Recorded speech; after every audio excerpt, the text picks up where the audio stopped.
Hi అండి, అందరికీ నమస్కారం.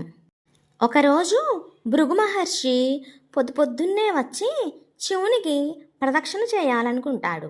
పార్వతీదేవి శివునికి దగ్గరగా కూర్చుని ఉంటుంది. అయినా సరే భృగు మహర్షి వాళ్ళిద్దరి మధ్య నుండి వెళ్తూ శివునికి ప్రదక్షిణ చేస్తాడు. అతను కేవలం శివునికి మాత్రమే ప్రదక్షిణ చేయాలనుకుంటాడు, పార్వతీదేవికి కాదు.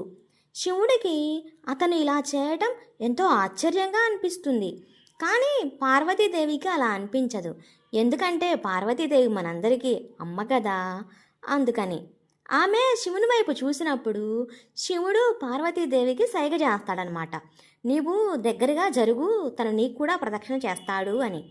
పార్వతీదేవి పక్కకు జరుగుతుంది. ఇక ఇప్పుడు భృగు మహర్షికి కేవలం శివునికి మాత్రమే ప్రదక్షిణ చేస్తూ వెళ్లేందుకు వారి మధ్య తగినంత చోటుండదు. దాంతో అతను ఓ ఎలుక రూపంలోకి మారి పార్వతీదేవి చుట్టూ కాకుండా కేవలం శివుని చుట్టూనే తిరిగి ప్రదక్షిణ చేస్తాడు. దాంతో పార్వతీదేవి చికాకు పడుతుంది. ఆమెను సంతోషం పెట్టడం కోసం శివుడు ఆమెను తన ఒళ్ళో కూర్చోబెట్టుకుంటాడు. భృగు మహర్షి అప్పుడు ఓ చిన్న పిట్ట రూపంలోకి మారి పార్వతీదేవి చుట్టూ కాకుండా కేవలం శివుని చుట్టూనే ప్రదక్షిణ చేస్తాడు. ఇక ఈ పాటికి పార్వతీదేవి రగిలిపోతూ ఉంటుంది. కాబట్టి శివుడు ఆమెను తనలోనికి లాగి తనలో ఓ భాగంగా చేసుకుంటాడు. అంటే ఆయనలో ఓ భాగం పార్వతీ అవుతుంది, మరో భాగం శివునిగా ఉంటుంది. అతను అర్ధనారీశ్వరుడుగా మారిపోతాడు. ఇది చూసిన భృగు మహర్షి ఓ తేనెటీగ రూపంలోకి మారి కేవలం కుడికాలి చుట్టూ మాత్రమే ప్రదక్షిణ చేస్తాడు.